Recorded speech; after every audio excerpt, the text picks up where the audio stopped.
24 અને 36 નો લસા શોધો. અવિભાજ્ય અવયવની રીતથી પેલા શોધીએ. બંને બેકી સંખ્યા છે, 2 વડે ભાગ ચલાવીએ. 12 દુ 24, પછી 36, 18 દુ ને 36, બંને બેકી સંખ્યા છે, 2 વડે ભાગ ચલાવીએ. 6 દુ 12, 9 દુ ને 18, પાછો 2 વડે ભાગ ચલાવીએ. 9 નો ભાગ ચાલશે નહીં, 9 એમને એમ.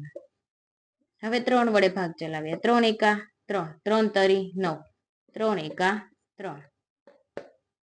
હવે આનો ગુણાકાર લેવાનો. 3 તેરી 9, 9 દુ 18, 18 દુ 36, 36 દુ 72. હવે આપણે બીજી રીત જોઈએ. 24. હવે બંનેમાં કોમન શું આવે? 12 દુ ને 24, 36, 12 તેરી 36. તો એકવાર 12 લઈએ, એકવાર 3 અને એકવાર 2. 12 તેરી 36, 36 દુ 72. આ એની બીજી રીત, આ એની પેલી રીત. હવે તમે મને કોમેન્ટની અંદર જરૂરથી જણાવો તો 10 અને 20 નો લસા શું થાય.